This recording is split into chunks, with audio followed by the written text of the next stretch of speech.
Hola, muy buenos días. Un saludo a todos y gracias por atender este webinar. Tenemos ya una excelente participación, más de 170 personas ya conectadas, así que creo que vamos a dar inicio a este webinar Diálogo Salud Urbana.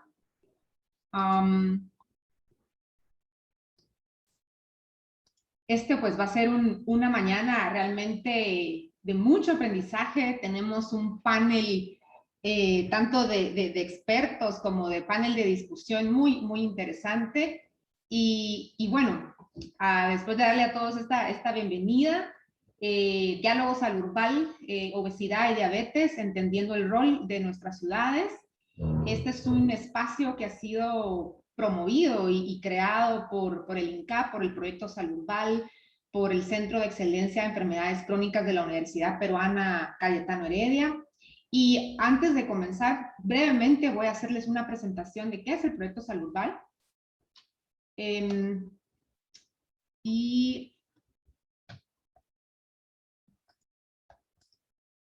El proyecto Salud Urbana, básicamente, y el objetivo general es generar esa evidencia para que las ciudades de la América Latina sean más saludables, sean más justas y ambientalmente sostenibles.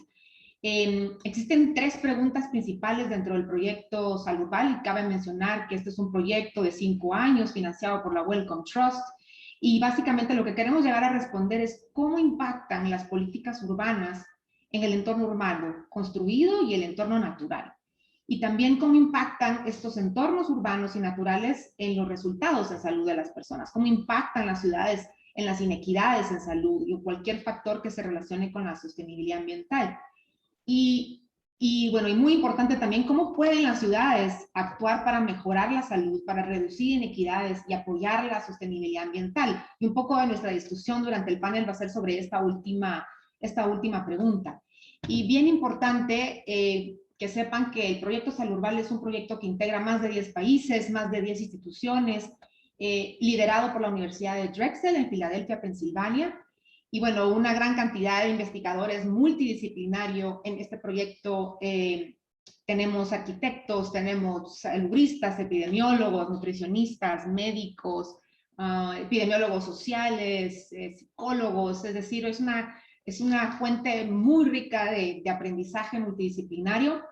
Y en Centroamérica, especialmente, es el Instituto de Nutrición de Centroamérica Panamá quien lidera los esfuerzos del proyecto Salud Urbana en Guatemala, El Salvador, Costa Rica y Panamá. En el ámbito regional, Salud Urbana se está enfocando en más de 400 ciudades, todas ellas de más de 100,000 habitantes. Latinoamérica en general tiene 7 áreas metropolitanas con más de 5 millones de habitantes y además muchas ciudades pequeñas y medianas de rápido crecimiento, así que existe esta heterogeneidad para poder estudiar el efecto de las grandes ciudades, pero también de ciudades más pequeñas. Hay muchísima riqueza de datos dentro del programa del proyecto Salud Urbana.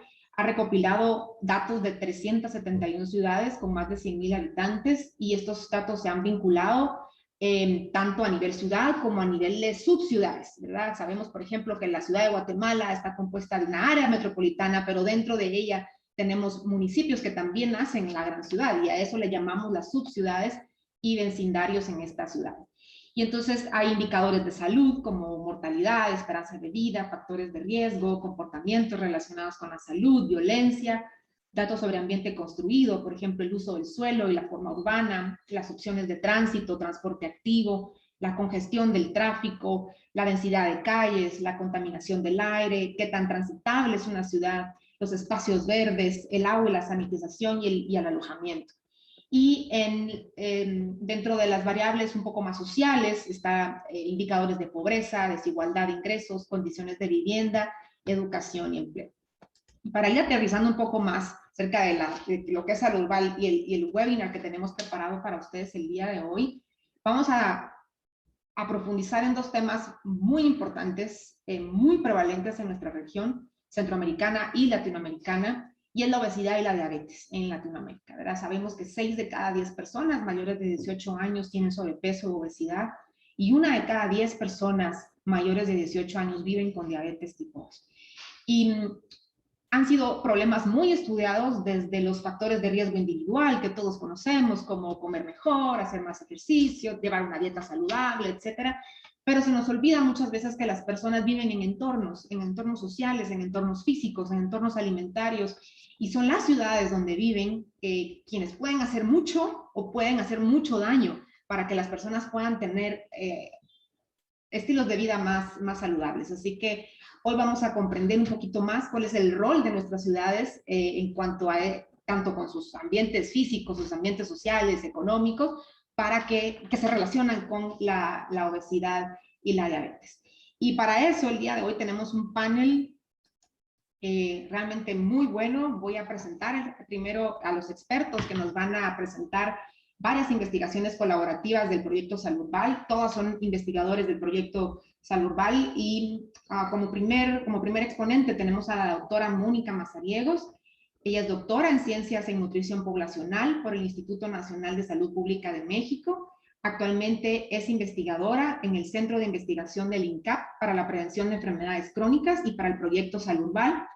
Su interés en investigación se ha enfocado en la epidemiología de todas las formas de malnutrición, el diseño y evaluación de programas y políticas para mejorar la nutrición poblacional, salud y nutrición materno-infantil, y más recientemente se ha dedicado a estudiar los determinantes urbanos de la malnutrición en ciudades de Latinoamérica.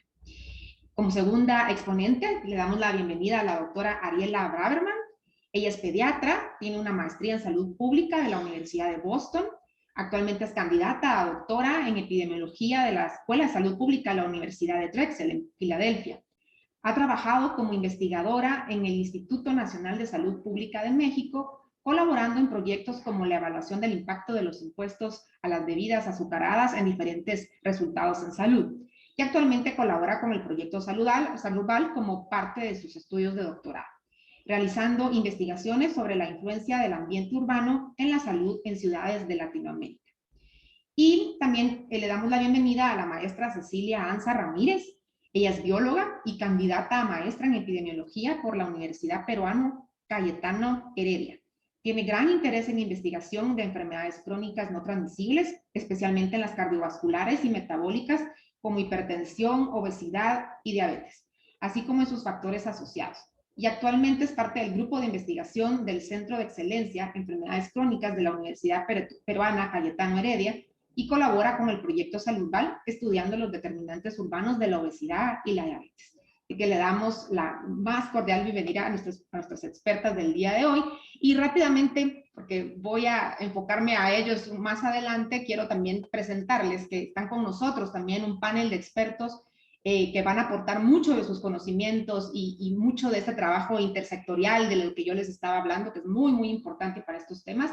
Hoy tenemos también con nosotros al doctor Eduardo Palacios del Programa Nacional para la Prevención de Enfermedades Crónicas y Cáncer del Ministerio de Salud Pública y Asistencia Social de Guatemala, al arquitecto Manfredo Corado, él es arquitecto, director del departamento de la carrera de arquitectura de la Universidad Rafael Andívar, y también es miembro de Creamos Guate. Más adelante les voy a hablar de esta iniciativa, y al maestro Guillermo Hegel del Instituto de Nutrición de Centroamérica y Panamá. Así que también bienvenidos, gracias por estar acá. Así que te dejo la palabra a mi colega, la doctora Mónica Mazariegos, para iniciar con este webinar.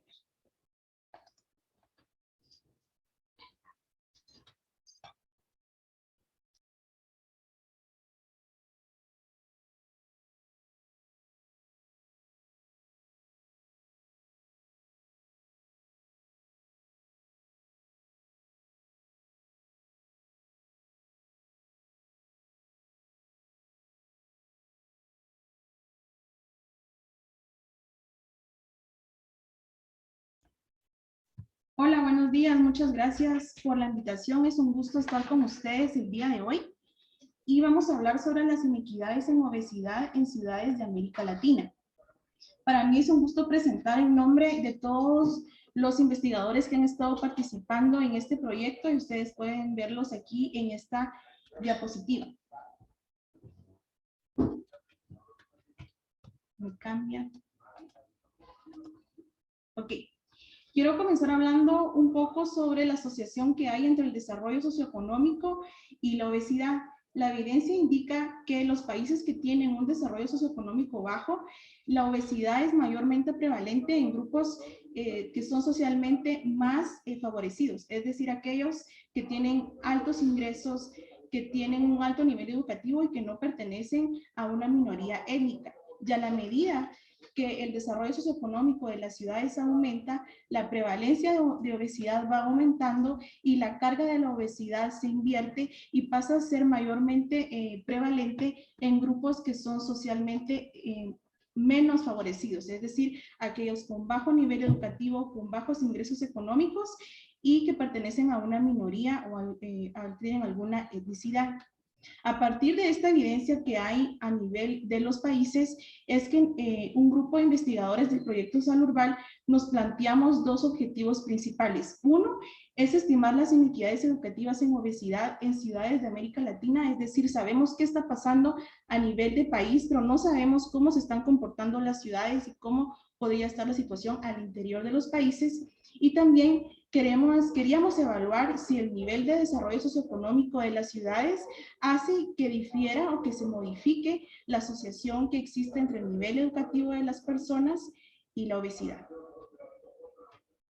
Para responder estas preguntas, nosotros hicimos uso de datos armonizados que el proyecto Salurbal ha recolectado a lo largo del tiempo y ha trabajado en armonizar variables.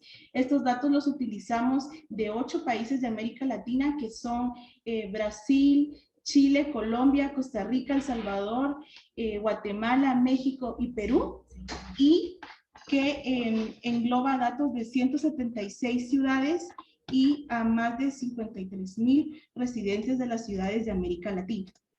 Un segundito. También hicimos uso de datos provenientes de encuestas de salud. Permítanme un segundo. Gracias. También hicimos datos provenientes de encuestas de salud. De estos extrajimos datos a nivel individual, como datos antropométricos de educación, sexo y de las personas, y utilizamos datos provenientes de censos poblacionales para extraer. De ahí extrajimos datos a nivel ciudad para calcular un índice de desarrollo socioeconómico de las ciudades, el cual estaba compuesto por variables como el acceso de agua, a drenajes, en los materiales de las viviendas, el porcentaje de educación a un nivel más contextual y hacinamiento.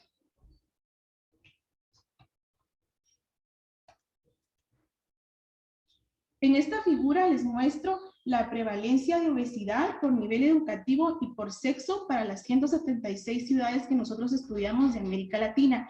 Estas ciudades están agrupadas por país. En el eje de las X de estas figuras ustedes van a ver la prevalencia de obesidad y en el eje de las Y las ciudades que están agrupadas por los países que nosotros estudiamos. Las bolitas de colores representan el nivel educativo de las personas. De un color azul más oscuro ustedes van a ver aquellos que tienen un nivel educativo bajo, primaria incompleta, y con bolita amarilla aquellos que tienen un nivel universitario alto. Nivel educativo alto como universitario o mayor. Estas figuras les llamamos unas figuras que de equidad nos permiten ver cómo se comporta la situación de brechas entre grupos sociales, y lo interesante es que las rayitas, las líneas que conectan a las bolitas indican la brecha que hay entre los grupos sociales, es decir, mientras más grande sea la línea que separa las bolitas, significa que la inequidad es mucho más grande. Entonces, en la figura que ustedes tienen del lado izquierdo, podemos ver que la prevalencia de obesidad en mujeres es bastante alta, alcanza hasta el 50% de la población con obesidad, y que en general son las mujeres que tienen un bajo nivel educativo las que presentan mayor prevalencia de obesidad. El único país o las únicas ciudades del país que se comportan diferente es Costa Rica, donde ustedes pueden ver que son las mujeres de alto nivel educativo las que tienen una mayor prevalencia de obesidad. Para el caso de los hombres, el patrón es un poco más inconsistente, no lo vemos tan claro como en el caso de las mujeres. En algunas ciudades de algunos países, todavía son los hombres con un nivel educativo más alto que los que presentan mayor obesidad. Olvidé mencionar que la equidad en la obesidad de las mujeres es bastante amplia. Pueden ustedes ver que, por ejemplo, en Chile, la diferencia de prevalencia de obesidad entre los grupos más y menos socialmente desfavorecidos es hasta de 20 puntos porcentuales. Y en el caso de los hombres, la mayor inequidad la encontramos en Guatemala, donde hay una diferencia hasta de 18 puntos porcentuales en las prevalencias de obesidad. En esta otra figura les muestro la obesidad por el nivel de desarrollo socioeconómico de las ciudades. Nosotros el índice que les comenté anteriormente lo clasificamos según el nivel de desarrollo de las ciudades en bajo, medio o alto, y esto nos permitió plotear las prevalencias de obesidad por el gradiente de avance de estas ciudades. En el caso de las mujeres podemos ver que a medida que aumenta el nivel de desarrollo socioeconómico de las ciudades, aumentan las brechas entre grupos sociales. Aquellos mujeres que viven en ciudades con un desarrollo socioeconómico alto, hay mucha más diferencia entre las mujeres con mayor nivel educativo y menor nivel educativo. Para el caso de los hombres, podemos ver que a medida, es interesante porque a medida que aumenta el gradiente, el nivel socioeconómico de las ciudades, podemos ver que se estrechan las inequidades, se cierran las brechas que hay entre grupos y el patrón social de obesidad se invierte. ¿Qué quiere decir? Que si recuerdan antes, en las de nivel socioeconómico bajo de las ciudades, de desarrollo socioeconómico, aquellos hombres con un nivel educativo eran los que tenían mayor prevalencia de obesidad, pero a medida que mejora el ambiente de las ciudades, cambia y la carga de obesidad pasa a ser en los hombres con un nivel de educación más bajo. También nosotros evaluamos la interacción entre el nivel educativo de las personas, que es una variable a nivel individual, y qué pasa cuando interactúa con las características y todo el entorno socioeconómico de las ciudades. Nosotros encontramos que para los hombres la asociación que hay entre el nivel educativo y obesidad difiere según el grado de desarrollo socioeconómico de las ciudades. Para hombres podemos ver que en aquellos hombres que tienen un alto nivel educativo y que viven en ciudades con un desarrollo socioeconómico bajo, la asociación es positiva. Es decir, aquellos con mayor nivel educativo tienen mayor prevalencia de sobrepeso y obesidad, pero lo que les comentaba antes, a medida que las ciudades mejoran su entorno, esta asociación se vuelve inversa y disminuye la probabilidad de que los hombres tengan sobrepeso o obesidad. Podría decir que la educación es un factor protector para hombres y disminuye la probabilidad de tener obesidad hasta en un 50%. En el caso de las mujeres, el patrón es mucho más homogéneo. En todo el espectro del desarrollo socioeconómico de las ciudades, la educación es un factor protector para las mujeres. Esto demuestra que hay una compleja interacción entre el nivel de desarrollo de las ciudades, el sexo y la educación de las personas para el desarrollo de la obesidad. Y bueno, la implicación que tienen estos resultados en política pública, primero me gustaría decir que todos los comportamientos que causan inequidades en obesidad, sobre todo aquellos como la dieta de mala calidad y la inactividad física, tienen factores sociales que son comunes, es decir, menor educación, un menor ingreso y la pobreza va a determinar sin duda que hayan comportamientos inadecuados relacionados al estilo de vida. Por lo tanto, es importante que haya una implementación de políticas que vayan dirigidas a provocar cambios estructurales, ya que estos tienen el potencial de también modificar comportamientos a un nivel individual. Y aunque sabemos que esto es necesario, no es suficiente. Y también es necesaria la implementación de intervenciones que requieren que las personas utilicen un bajo nivel de recursos, ya que estos tendrán un mayor impacto en la salud de la población y también no ampliarán las brechas entre grupos sociales, ya que no necesitan que las personas utilicen recursos a nivel individual, como ya sean cognitivos o también un recurso tiempo para tomar ciertas decisiones o verse beneficiarios de estas intervenciones. Y ejemplos de estas intervenciones que podrían tener este doble propósito de no solo mejorar la salud de la población, sino disminuir las brechas entre grupos son la reformulación de alimentos, También la recuperación de espacios urbanos o la implementación de ciclovías que faciliten un transporte activo a las personas y la regulación del mercadeo de productos ultraprocesados. Muchas gracias por su atención. Y cedo la palabra a la doctora Ariela Braverman. Hola, buenos días a todos. Muchas gracias, Mónica. Bueno, yo les voy a hablar de un estudio que se enfoca un poco más en las inequidades educativas en diabetes y de cómo se modifican por el ambiente social de las ciudades.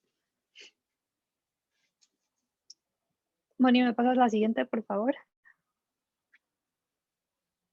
Bueno, un poco de lo que ya hablaron, un poco de antecedentes para este trabajo específicamente.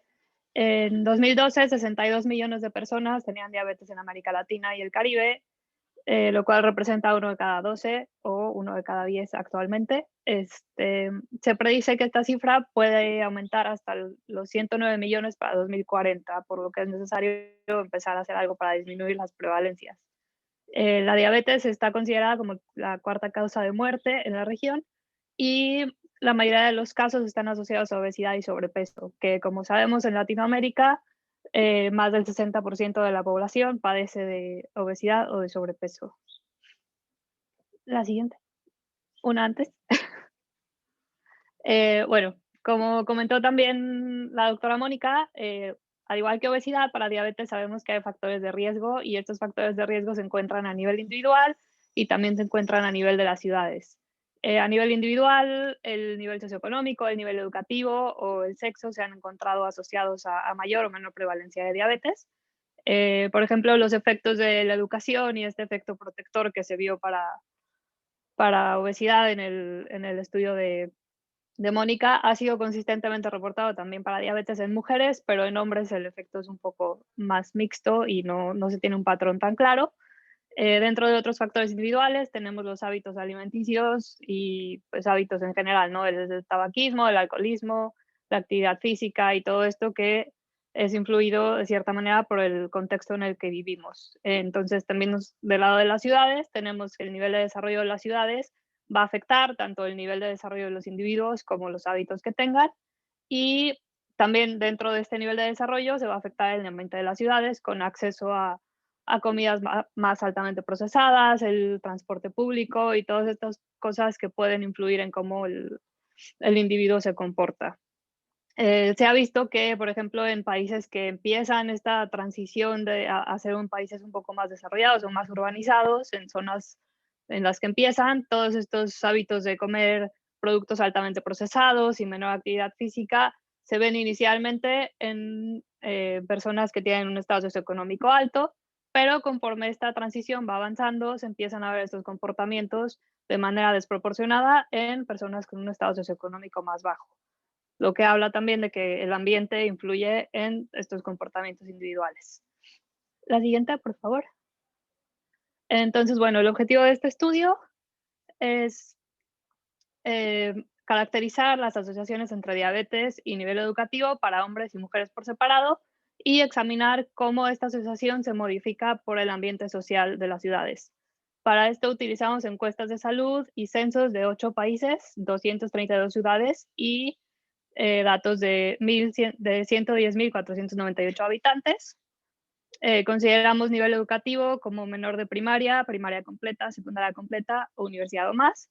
Y para el ambiente social de las ciudades utilizamos el mismo índice que ya comentó la doctora Mónica, que fue generado a partir de datos de censo.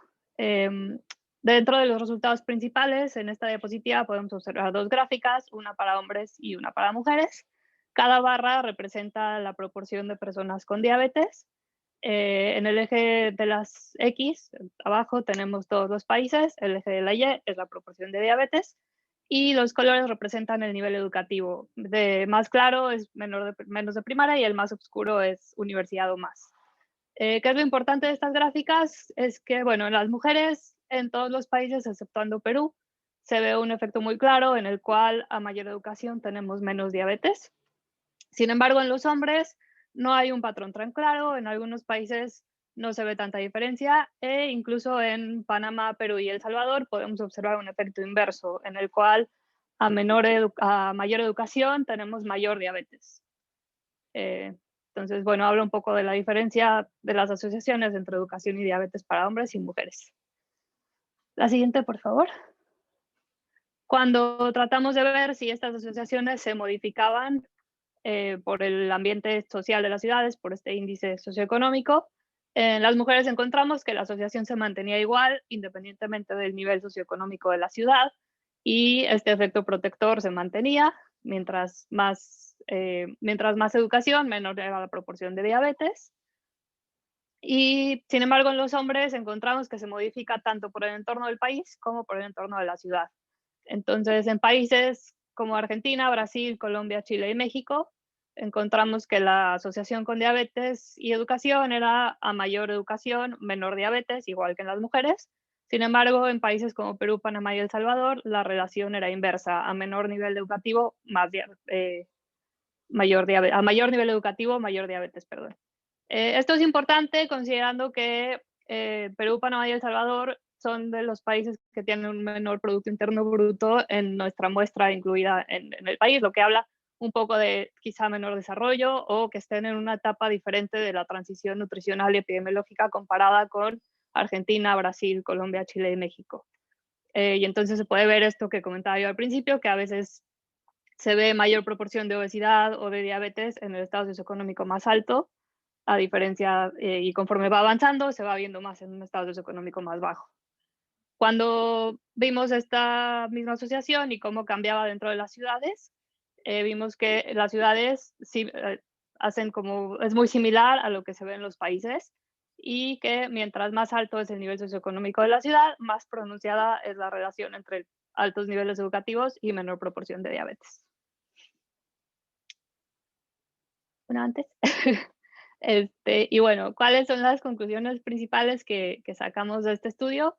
Bueno, primero, que hay una gran variedad de entornos en Latinoamérica, y que las ciudades son muy diferentes entre ellas, incluso dentro de un mismo país, por lo que es muy importante identificar políticas más locales que consideren estos ambientes heterogéneos, porque muchas veces pensamos en políticas a nivel país que no van a tener el mismo efecto en todos los ambientes. Entonces es importante hacer cosas más locales.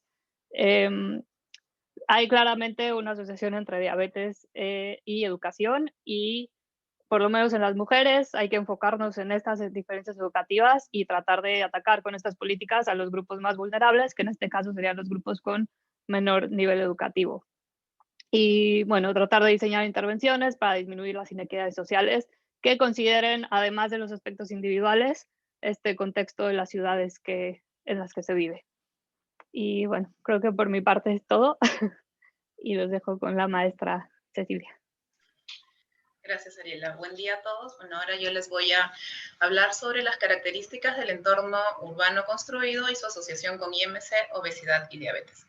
Como ya comentaron previamente, la obesidad y la diabetes son problemas de salud importantes asociados a una alta carga de discapacidad y mortalidad.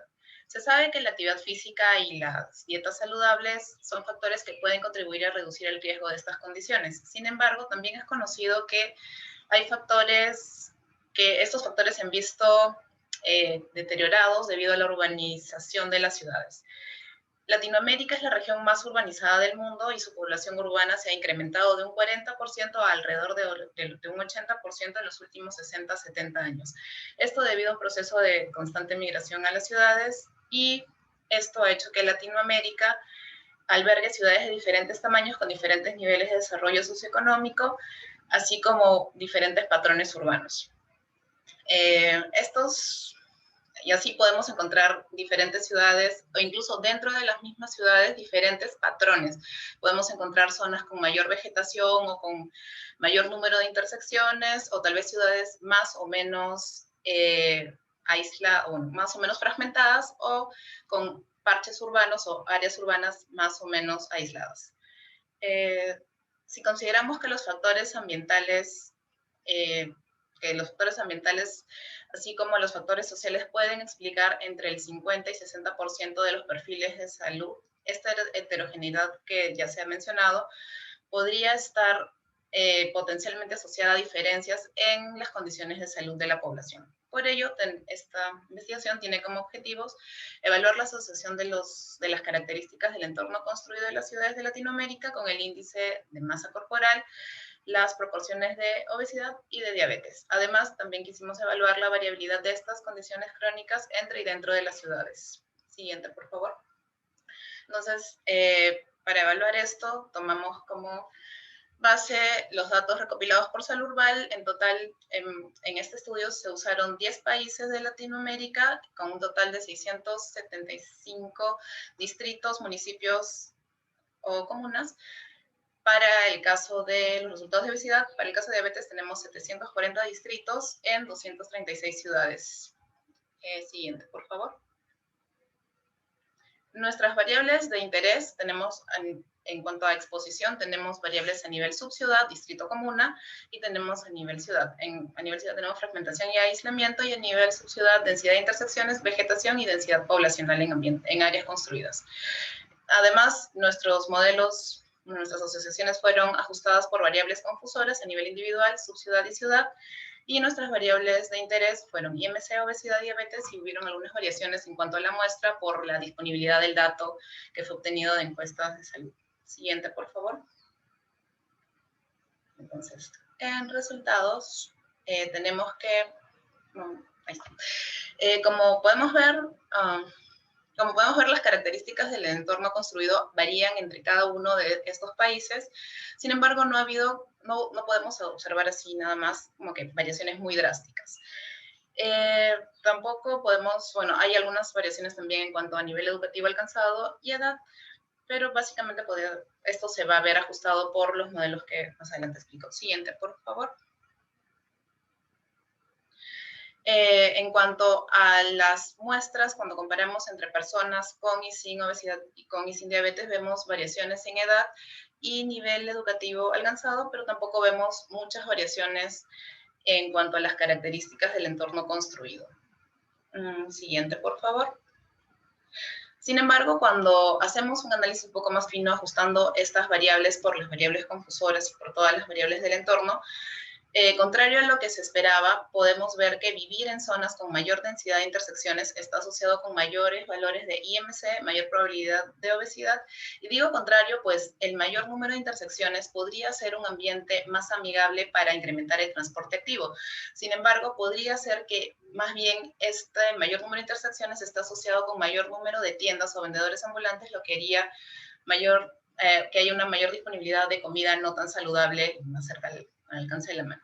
Además, vivir en zonas con mayor vegetación está asociado con menor IMC y menor probabilidad de obesidad y diabetes. Esto sí va de la mano con la literatura de otras zonas, otras regiones del mundo, y esto debido a que puede ser que esto promueva la actividad física o por el efecto reconstituyente que tienen las áreas verdes sobre la salud. Por otro lado, vivir en zonas con mayor densidad poblacional está asociado con menor probabilidad de diabetes, y vivir en ciudades con mayor fragmentación está asociado con menor IMC y menor probabilidad de obesidad. Estas características podrían estar asociadas a un mayor transporte activo o a un mayor acceso a servicios y oportunidades, y puede ser que también atraigan a ciertas poblaciones que estén en mayor o menor riesgo de tener estas condiciones. Siguiente, por favor. Siguiente, ahí, sí puede pasar.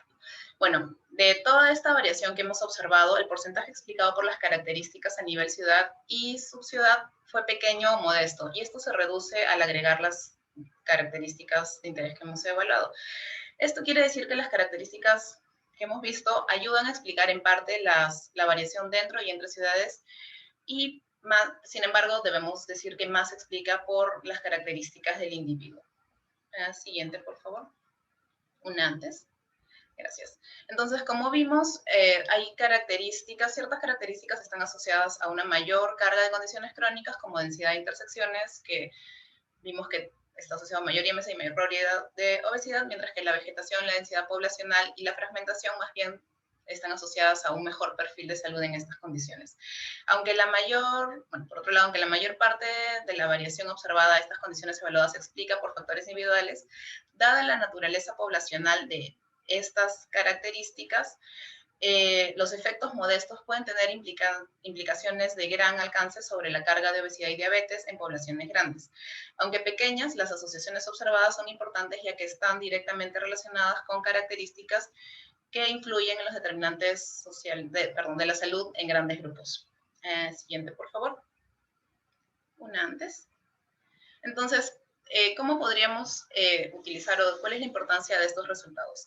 Estos resultados podrían tener implicaciones en el diseño e implementación de intervenciones urbanas guiados a reducir la carga del IMC y la obesidad y la diabetes en ciudades de Latinoamérica. Mientras que algunas asociaciones nos han dado luces de qué características urbanas están asociadas a una mayor carga de enfermedad, como la densidad de intersecciones, de alguna manera está asociada a mayor IMC y obesidad. Estas otras nos ayudan a identificar poblaciones, bueno, estas nos pueden ayudar a identificar poblaciones con mayor riesgo, pero otras nos pueden servir para llevar a cabo intervenciones dirigidas, como incrementar la cantidad de áreas verdes, por ejemplo, en ciertas zonas. Y bueno, estos resultados pueden servir de base para estudios posteriores e intervenciones a nivel poblacional. Siguiente, por favor. Bueno, en anterior están todos los colaboradores de Salud Urbal que han hecho posible estos trabajos. Gracias.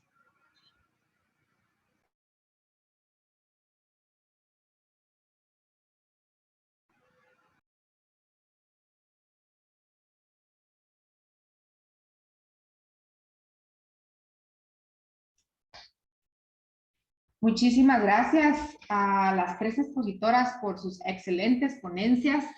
Han despertado mucho interés de los asistentes. Hay varias preguntas en el chat, así que invitamos a las panelistas que puedan revisar estas preguntas y que puedan responder oportunamente para nuestros asistentes.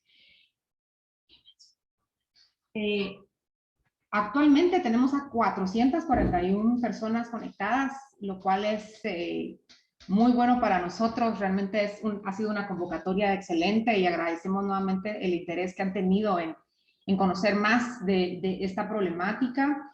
Y bueno, ahora vamos a pasar a un punto muy interesante. Vamos a tener un panel de discusión con tres expertos de diferentes disciplinas. Y el punto central de nuestro panel es cómo las ciudades pueden actuar para mejorar la salud, reducir esas inequidades sociales que vimos en las presentaciones y apoyar además la sostenibilidad ambiental que es tan importante. Así que tengo el gusto de presentar a tres excelentes panelistas. El primero es el arquitecto, el primero es el doctor. Los voy a presentar de acuerdo al orden que tenemos planificado para el día de hoy. El arquitecto, primero, Manfredo Corado, es magíster en proyecto urbano de la Pontificia Universidad Católica de Chile. Tiene estudios en economía y finanzas por la London School of Economics and Political Science. Es miembro de la Junta Directiva de la Asociación de Urbanistas y Planificadores de Guatemala, Creamos Guate, socio de la Federación Iberoamericana de Urbanistas y director del Departamento de Arquitectura de la Universidad Rafael Landívar en Guatemala. Ha coordinado y ejecutado proyectos de innovación social por medio de metodologías de urbanismo táctico para el mejoramiento de espacios públicos y ha realizado publicaciones sobre el impacto urbano en la salud. Nuestro segundo panelista es el doctor Eduardo Palacios. Él es médico y cirujano de la Universidad de San Carlos de Guatemala y maestro en Administración Pública de la misma universidad.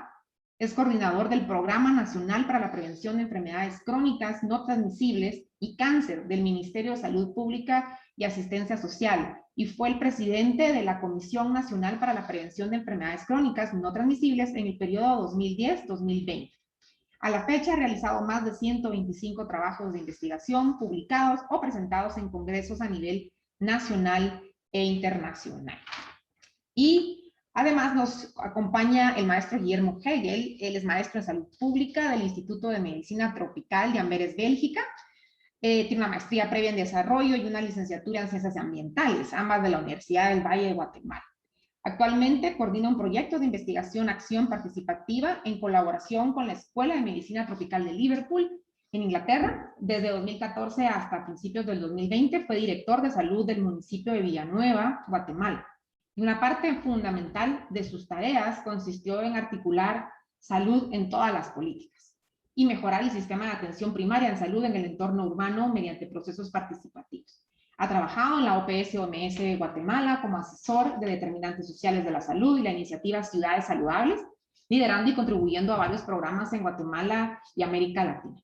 Y además, Guillermo, pues es un asiduo usuario de la bicicleta en nuestra bella ciudad como medio de transporte activo, por lo que también creo que va a tener una perspectiva muy interesante y muy importante como usuario también del transporte activo en nuestra ciudad.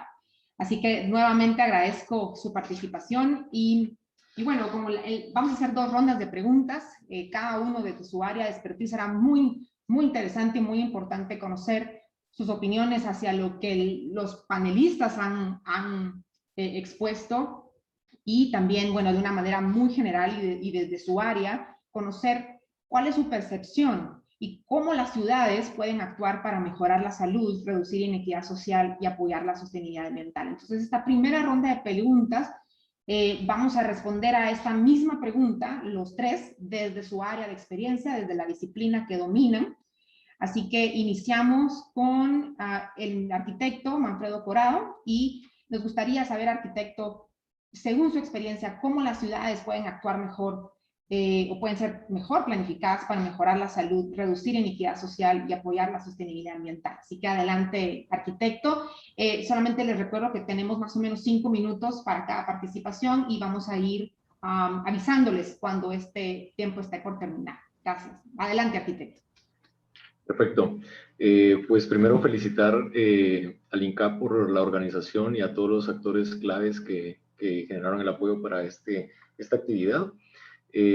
Por el uso del tiempo voy a tratar de ser un poco conciso. Entonces, según la experiencia que he tenido, tenemos que estar claros en 2 grandes aspectos que yo creo que son importantes cuando trabajamos el tema de ciudad. Uno es que ustedes bien lo dijeron, lo dijo Ariela en su presentación, o sea, somos ciudades latinoamericanas y en ese contexto nosotros vamos a estar siempre detrás de la planificación urbana y eso no se va a resolver en el corto plazo. Entonces tenemos que estar como pendientes o atentos y ser estratégicos en que nuestras ciudades no son planificadas y que estamos en proceso de ello, pero cómo resolvemos la situación y el contexto actual de manera de corto, mediano y largo plazo, ¿no? Entonces, la planificación urbana definitivamente va por un lado, pero estar atentos a eso. Y lo otro creo yo que es importantísimo que viene en tema de la planificación urbana y el crecimiento territorial de las ciudades es el tema de la multidisciplinaridad.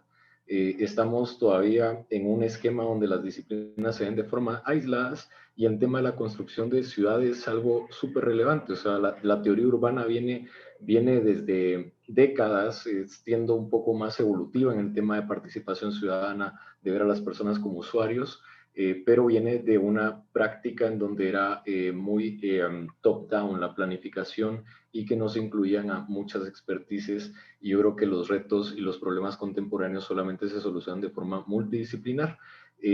Estos son los 2 grandes aspectos que yo veo desde el tema urbano, desde la planificación urbana y cómo se traslada esto, cómo se traduce, digamos, algo ya que se pueda actuar.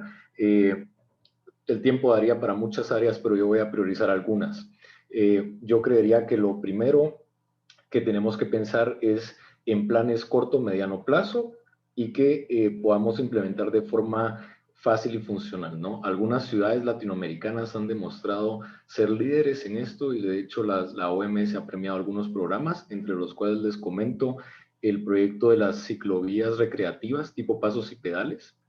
Es uno de los programas más interesantes, o sea, y son súper jóvenes, o sea, se implementó en el 2005 y se demostró que con la flexibilidad del territorio, que normalmente se utiliza para el vehículo, que venimos produciendo ciudades así desde hace años, podemos generar infraestructura al servicio de las personas. Y súper importante en los estudios que presentaron hace poco nuestras expertas en temas de cómo las inequidades sociales se ve reflejadas las enfermedades. Esta es una estrategia de corto plazo. Flexibilizamos infraestructura existente con poco capital, con poca inversión y le damos acceso a recreación, a cohesión social y lo más importante, actividad física a personas que tienen muy poco acceso a infraestructura pública, a parques que, como nos dimos cuenta en las presentaciones, son determinantes en el estado de salud de las personas. Entonces, estos programas son unas estrategias del urbanismo que son a corto plazo, que son fácilmente ejecutables y que en el ámbito académico, científico, han sido poco estudiados. O sea, es sorprendente que no hay tanta bibliografía en los impactos que tienen estos programas de una forma multidisciplinar. Entonces, creo yo que por ahí podemos como dar pasos agigantados en disminuir estas condiciones de salud. Por otro lado, y acompañado, y por eso creo que es multidisciplinar y en varias áreas, y con eso voy a cerrar, tema de movilidad. O sea, muchas de las cosas del estilo de vida y de las actividades que nosotros hacemos está determinado por nuestro acceso a movernos por la ciudad. O sea, la ciudad nos da las oportunidades de todo, laborales, de ocio, de conocer gente, económicas, y si no tenemos un sistema de movilidad eficiente y accesible, estamos cortando todo para todos los ciudadanos. Y eso es un efecto de las personas que tienen poca movilidad y poco acceso a movilizarse en la ciudad, que representen índices altos en este tipo de enfermedades, ¿no? Entonces, ¿cómo lo hacemos? Pues con un plan de movilidad pública. Yo creo que la pandemia vino a visibilizar algo que es súper relevante y es, o sea, ojalá tengamos una manera de movilizarnos más democrático, como el tema de la ciclovía. O sea, las ciudades latinoamericanas ya tienen como que algunos polos de desarrollo y subcentros que son fácilmente accesibles en un radio de 15, 20 minutos para poder hacer las actividades y brindar de espacio para una ciclovía o para una movilidad alternativa sería un impacto muy grande en estos temas. Con eso lo dejo y agradezco también el espacio y estamos atentos para las demás preguntas. Excelente, excelente, arquitecto, muchísimas gracias.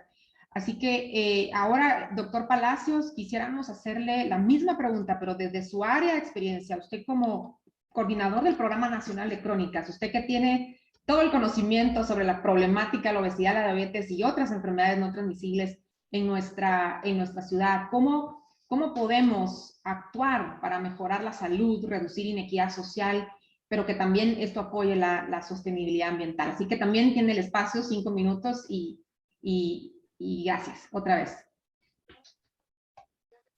Muchas gracias por la invitación y felicitaciones también por esta actividad.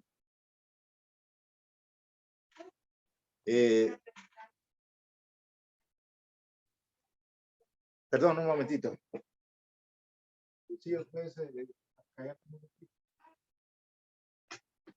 Perdón. Les decía que en la ciudad, pues, hemos hecho un estudio en el año 2015 y encontramos que el 38% de los habitantes de la ciudad de Guatemala, del área metropolitana, tenían sobrepeso y el 28% tenían obesidad, para un total de 67.3% de sobrepeso y obesidad. Naturalmente, varía un poco en los hombres. En los hombres hay más sobrepeso, 44%, que en las mujeres, 36%. Sin embargo, las mujeres son más obesas, 34% contra 23% de los hombres. ¿Qué tiene que ver esto con la ciudad? Pues el hombre sale a trabajar y ahora es jornada única, tiene que comer en la calle. Y entonces la disponibilidad de alimentos en las ciudades es generalmente comida no saludable, comida chatarra, comida rápida, que es la más barata también. Y la migración que se ha tenido del campo hacia la ciudad, pues ha sido desordenada por la velocidad con que se está produciendo. Y entonces mucha gente viene del campo a la ciudad a vivir en áreas marginales, en áreas donde no hay servicios básicos. Digamos, no hay agua, no hay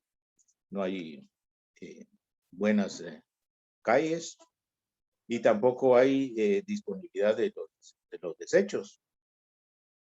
Y vienen del campo en una situación donde pobres tenían buena alimentación a la ciudad donde pobres tienen una pésima alimentación. Y la actividad física, pues también tiene que ver bastante. Entonces, yo diría que las municipalidades deben de orientar sus acciones en la prevención de esto a dar un mejor trato a las áreas marginales. También no favorecer tanto a las áreas que están socioeconómicamente bien en cuanto al acceso. Digamos, hay muchos pasos a desnivel y cosas en las áreas que tienen alto poder económico y en los lugares pobres, pues es un poco más difícil. Sin embargo, el transporte también es muy importante, porque si hay un buen transporte público, todo el mundo va a poder o va a querer usar el transporte público. Pero si no hay un buen transporte público, entonces, y además hay inseguridad, como hay en Guatemala, toda la gente va a tratar de usar un automóvil o una motocicleta propia. Y ese es el caso de la ciudad de Guatemala, que donde las motos están inundando la ciudad. Y entonces yo creo que hay más motos que carros en Guatemala, y eso no favorece la actividad física. Luego, los espacios abiertos, parques. Hay muy pocos parques en las ciudades. Las ciclovías que mencionaban, también hay pocas ciclovías, y andar en bicicleta en las calles normales, en las calles, es un atentado contra la vida. Así es que hay que mejorar los espacios abiertos, los parques, la seguridad, el transporte, y además regular el expendio de comida saludable, por ejemplo, mejorar mercados, que haya más mercados que tenga acceso la población. Yo me quedaría ahí por el momento.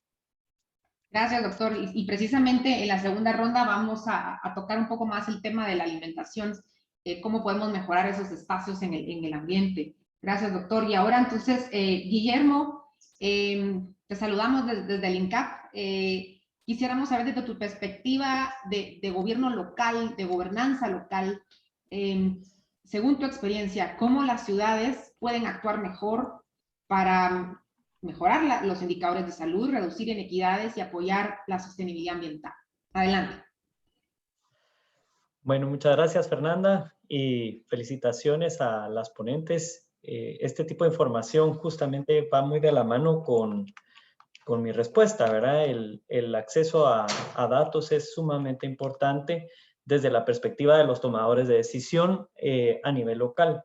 Y es muy importante que las autoridades locales establezcan diálogos y canales de comunicación permanentes con las instituciones gubernamentales en el nivel local especialmente, ¿verdad? Pero también con representantes del sector privado y de la sociedad civil, porque esto realmente les ayuda a comprender las necesidades que hay en el territorio y poner en perspectiva estas inequidades sanitarias que existen en las diferentes zonas del municipio, identificando los diferentes gradientes de equidad que hay entre zonas, como bien se mencionaba previamente, que tienen mejor acceso o mejores indicadores con respecto a otras.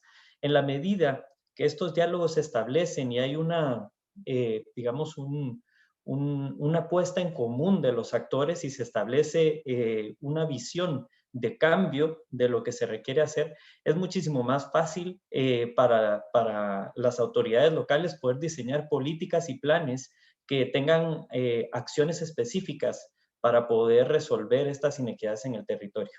Entonces, en este sentido, el resultado digamos, de esas coordinaciones que se pueden dar permiten identificar acciones hechas, digamos, tomando en cuenta el contexto local y mejorar lo que ya se ha mencionado, tanto digamos, en las diferentes ponencias como por las personas que hablaron previamente para poder mejorar el acceso a una alimentación saludable, si es el caso, pero también tener en cuenta el tema de seguridad, que puede ser en muchos casos también un factor determinante para que las personas en áreas especialmente en donde, digamos, los índices de inseguridad son muy altos, puedan desarrollar una vida saludable. Excelente, Guillermo, muchas gracias. Y bueno, ahora queremos hacer una serie de preguntas un poco más específicas para cada uno de ustedes y vuelvo con el arquitecto y Corrado. Y arquitecto, lo que vimos en las presentaciones anteriores es que cuando se da el desarrollo urbano, económico, social de una ciudad, pensemos en la ciudad de Guatemala, que es la que más conocemos nosotros, pero si no se hace con una planificación urbana enfocada en la salud, enfocada en el individuo, que permita tener estilos de vida saludable, lo que estamos viendo es que esto puede ocasionar un daño no voluntario. O sea, si no hay una buena planificación, si no hay espacio verde, si todo es concreto, si todos son malls, espacios cada vez más, vías rápidas, pasos a desnivel, estamos priorizando el transporte motorizado y no el transporte activo, ¿verdad? Entonces, esto puede provocar un daño no voluntario a la salud. Y hay mucho que podemos hacer desde la planificación, y usted lo mencionaba, como por ejemplo pueden haber ciclovías, espacios para recreación, etcétera. Pensando y soñando un poquito, ¿cómo podemos en la ciudad de Guatemala y en las ciudades centroamericanas mejorar esos espacios? Por ejemplo, aumentar la caminabilidad, tener espacios verdes, espacios seguros para las mujeres. ¿Usted lo ve demasiado lejos y demasiado ideal, o es algo que realmente podemos soñar y podemos tener en una ciudad como las nuestras? Bueno, la verdad es que es una excelente pregunta y es bastante compleja. Yo creo que el paso más grande no está en resolver lo técnico, o sea, no está en encontrar soluciones de ingeniería o de infraestructura. Yo creo que el cambio más grande está en cambiar la mentalidad de la sociedad y de nuestros compañeros, o sea, y compañeras profesionales, actores que tienen poder de decisión, personas que son influyentes entre los diferentes grupos y tribus urbanas que existen, porque es curioso, pero a mí me gusta hacer como un poco la analogía de, o sea, nosotros podemos ver a la ciudad como un organismo vivo, o sea, como un ente, como un ser. Y ahí va mucho la palabra de la resiliencia. Lo mejor para poder para dar un paso y mejorar es conocerse uno mismo, o sea, conocer cuáles son como que los defectos, así como ahorita estamos viendo cuáles, o sea, conocer justamente lo que hablaba Guillermo y lo que muestran ustedes, los datos. O sea, les voy a dar un dato que con esto creo yo que vamos a ver lo fácil que es transformar la situación. Guatemala tiene poco acceso a áreas verdes, tiene pocos parques. No todos podemos llegar a parques, tener el acceso a ello.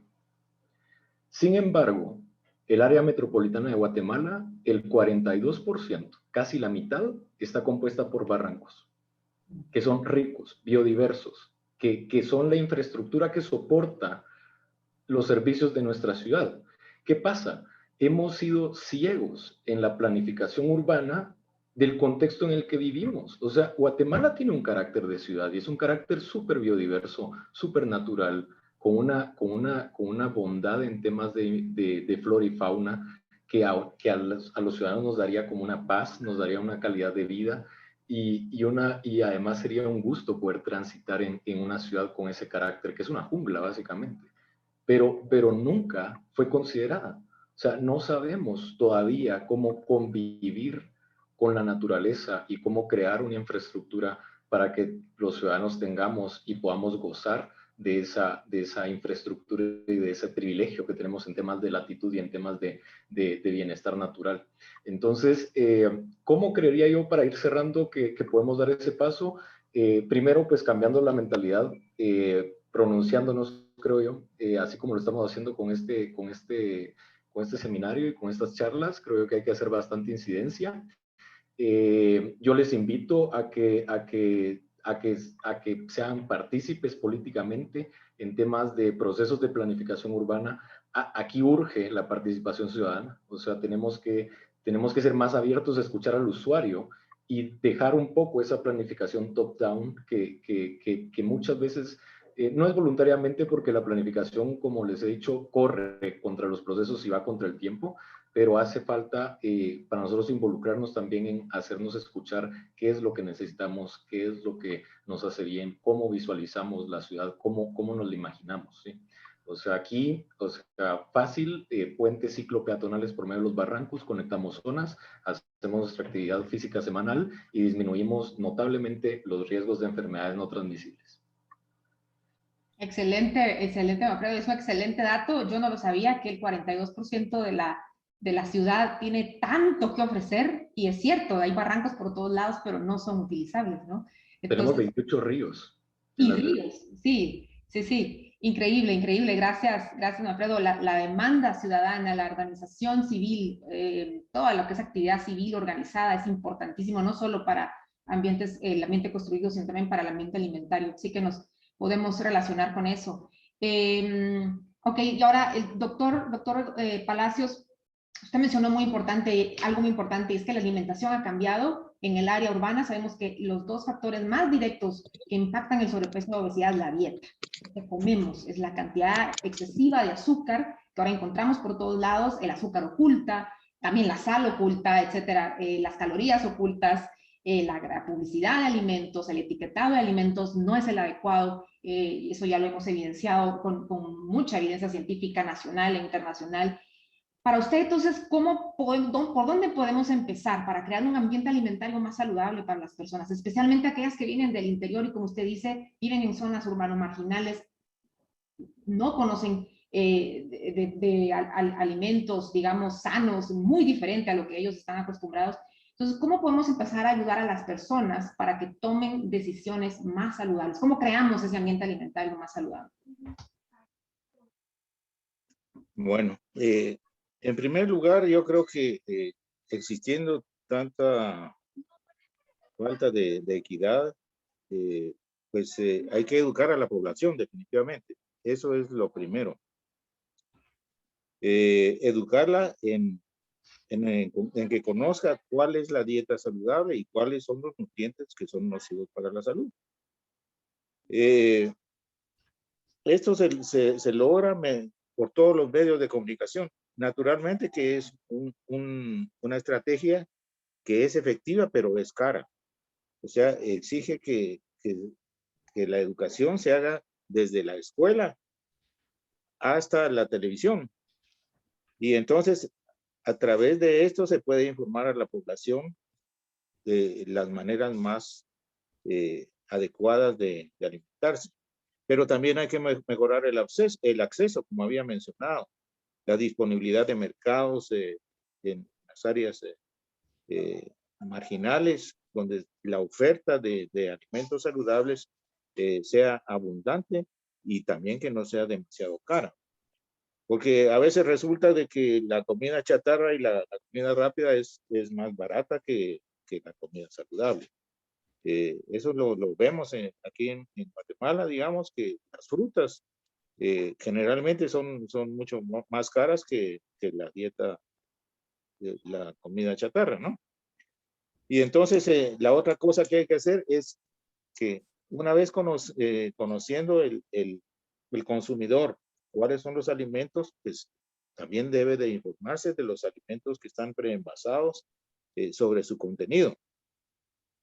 Y para eso, pues la estrategia que se ha seguido en diferentes países del mundo y en Sudamérica y en México es la regulación del etiquetado de los alimentos preenvasados. Entonces, en los etiquetados se debe de colocar un etiquetado de advertencia. Eso es importantísimo, porque la gente no conoce o no tiene los conocimientos para interpretar un etiquetado que únicamente le ponga la lista de los nutrientes que contiene el alimento, y más si lo ponen por porción o por contenido del paquete, o de acuerdo a tanto requerimiento de calorías. Entonces la gente no sabe ni cuántas calorías tiene que consumir. Entonces el etiquetado frontal de advertencia nutricional tiene la ventaja de que cualquier persona en 10 segundos se puede dar cuenta si un alimento es saludable. porque mira la advertencia de que ese alimento tiene alto contenido en azúcares, por ejemplo, o en grasas o en sal, y entonces inmediatamente un niño o una persona que no sabe leer puede saber si ese alimento es saludable o es perjudicial para la salud. La otra cosa es la actividad física. Eso es muy importante porque en Guatemala el 90% de los adultos no hacen actividad física en los niveles recomendados por la OMS y casi el 60% de los adolescentes tampoco. Y entonces los niveles de diabetes, las tasas de diabetes en Guatemala son mucho más altas que las reportadas en otros países de Latinoamérica. Estamos incluso algo arriba de México. En las últimas encuestas se han encontrado que en el área metropolitana la diabetes es cerca del 23 al 28% de los adultos. O sea, 1 de cada 4 adultos presenta diabetes. Y eso que no estamos tomando en cuenta las enfermedades cardiovasculares. El 16% de los adultos han tenido antecedentes de enfermedades cardiovasculares. Y el 33% son hipertensos. O sea, 1 de cada 3 adultos son hipertensos. Y entonces todo esto es la acumulación de los malos hábitos desde la niñez. En eso me enfocaría yo, en la educación, en la regulación de la oferta y del etiquetado. Gracias. Excelente, doctor. Muchas gracias por esa excelente respuesta. Creemos también desde el INCAP que es muy importante comenzar a demandar también este tipo de políticas, así como las políticas del entorno urbano, como decía el arquitecto, también demandar estas políticas desde la sociedad civil y la academia. Importantísimo. Ahora, Guillermo, tú has conocido muy bien el contexto municipal, es decir, si hablamos de una ciudad, una subciudad, tú estuviste allí, tú estuviste en la trinchera sobre cómo se manejaban los servicios de salud a nivel municipal en Villanueva especialmente, conociste muy de cerca la problemática del acceso a los servicios de salud y nos gustaría que nos contaras un poco de tu experiencia, cómo el gobierno local puede, como una municipalidad, ¿verdad?, puede mejorar el acceso a los servicios de salud, precisamente para cerrar esas brechas sociales que existen. Ok, gracias Fernanda. Sí, para mí es muy importante primero, y creo que uno de los aspectos principales fue que el gobierno local reconociera su rol en la salud, ¿verdad? Muchas veces no identifican el poder que tienen los gobiernos locales para hacer esas transformaciones y poder aportar a la calidad de vida y a la forma como los habitantes desarrollan un estilo de vida saludable, ¿verdad? Realmente son las municipalidades quienes habilitan esas posibilidades. Entonces, teniendo eso en cuenta, es importante también que ellos puedan, a partir de desarrollar las acciones que les corresponden según el Código Municipal en Guatemala, que tienen que ver con todos los aspectos de mejorar el acceso a agua potable, drenajes, caminamientos, etcétera, también puedan entender cuál es su rol en la atención primaria en salud, ¿verdad? Estos son pasos que se van dando de una forma secuenciada, porque también es importante reconocer que el mismo Ministerio de Salud les dice, antes de que ustedes decidan tomar un rol activo en la prestación de servicios, por ejemplo, es importante que ustedes asuman su rol desde sus competencias propias, ¿verdad? Esto nunca se logra hacer al 100%, pero en la medida de que las municipalidades logran ya tener una lógica e identificar cuáles son esos gradientes de equidad que hablábamos, que son tal vez los más básicos en términos de acceso a agua potable, inseguridad y otros de estos indicadores, puedan ya establecer conjuntamente cuáles serían sus metas para identificar en dónde tienen que estar los servicios de una forma estratégica, distribuida a nivel del municipio, y de esa forma poder establecer cuáles o hacia dónde quisieran ir para mejorar el acceso a la cartera de servicios, porque el rol de las municipalidades puede ser muy importante digamos, en la atención primaria, desde los servicios de primer nivel, y también en el acceso a medicamentos a través de farmacias municipales, que estábamos hablando en algunos otros contextos. Entonces, esta parte es una parte importante. Y luego es muy importante que las municipalidades puedan identificar indicadores concretos a nivel del territorio. Estamos hablando de inequidades, estamos hablando de los aspectos geoespaciales que tiene la pobreza, por ejemplo, y otros de estos indicadores que puede ser la obesidad, o que puede ser la salud mental, o que puede ser la inseguridad. Si las municipalidades no tienen forma de darle seguimiento y monitoreo a estos indicadores, ellos no van a poder comparar ni mejorar con respecto a lo que anteriormente tenían en el municipio. Y esta lógica es fundamental porque muchos de los indicadores a los que tenemos acceso desde la academia y desde las fuentes que se generan a nivel nacional no se traducen a nivel del territorio, y esto hace falta mucho para mejorar la planificación de estos espacios. Entonces, esos serían dos digamos, aspectos muy importantes que yo pondría sobre la mesa para que la coordinación entre ministerio, municipalidad y otros actores se pueda dar de mejor manera, y que haya un reconocimiento por parte de la ciudadanía de cuál es el estatus que tienen nuestras ciudades para poder avanzar y mejorar y poder lograr esos cambios que estamos intentando de crear en torno de estas variables y estrategias que se han mencionado previamente. Buenísimo, gracias Guillermo. Bueno, realmente estos son temas que podríamos seguir y seguir. Y les agradecemos a todos los asistentes, están haciendo muchas preguntas y respuestas. También invito a los panelistas que si es posible para ustedes contestar alguna. Hay alguna me parece que hay algunas respuestas, algunas preguntas para ustedes. Y si sus respuestas no han sido contestadas, ustedes pueden escribir, por allí también les colocaron el correo donde pueden dirigir sus preguntas, ¿no? Vamos entonces a hacer un cierre yo he ido tomando algunas notas de nuestros panelistas para ir haciendo un cierre, y bueno, podemos decir que definitivamente hay una intersección muy importante entre la planeación urbana, la salud, la gobernanza local para tener ciudades más saludables, más sostenibles. Y una de las cosas que más llamaron la atención es, por ejemplo, el papel que tiene la sociedad civil, o sea, la academia, nosotros, los ciudadanos, para demandar más y mejores políticas. Eso es bien importante, no solo para cambiar nuestro entorno construido, que es todo lo físico, ¿no? Lo urbano, sino también cambiar el ambiente alimentario, ¿no? Hay, por ejemplo, iniciativas de ley. Hoy en el Congreso hay una iniciativa de ley para cambiar nuestro etiquetado frontal a un etiquetado frontal. Hay una iniciativa para regular la publicidad de comida chatarra hacia los niños, y necesitamos que los ciudadanos se enteren, que sepan por qué, de dónde están basadas estas políticas, y están basadas en evidencia.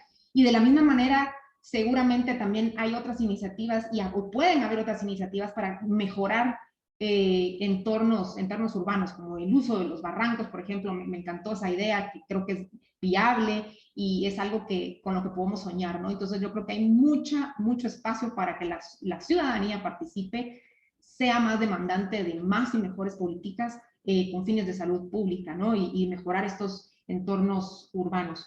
Y bueno, definitivamente lo que nos comentaba Guillermo, desde la academia nosotros hemos tratado de producir datos, de producir evidencia, pero creo que todavía falta cómo la academia y cómo todos estos datos pueden ir aterrizando hacia los gobiernos locales, cómo los gobiernos locales pueden tener acceso a tanta información.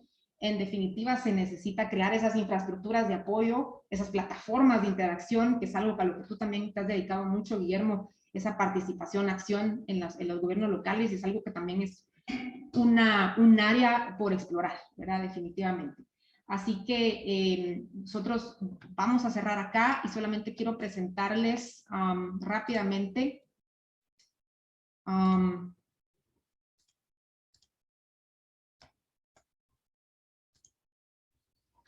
si ustedes quieren conocer más sobre el proyecto Salud Urbal, o quieren más información, o quieren seguir haciendo preguntas, o incluso, ¿por qué no?, proponernos más temas, proponernos más webinars, estamos abiertos a eso.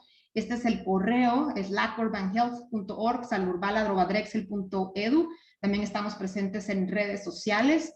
También pueden encontrar el proyecto Salurbal en la web, y si quieren más información también lo podemos brindar. Este seminario, este webinario va a estar disponible, toda la grabación va a estar disponible en las redes sociales del proyecto Salurbal para que ustedes lo diseminen, o si quieren volverlo a ver, o quieren profundizar más, o lo quieran compartir, lo pueden hacer, va a estar colgado ahí muy pronto. Así que, de nuevo, yo quiero agradecer a todos los exponentes, a los panelistas. Realmente fue una discusión riquísima. Podemos seguir explorando esto y podemos hacer un webinar 2, depende de la demanda que tengamos.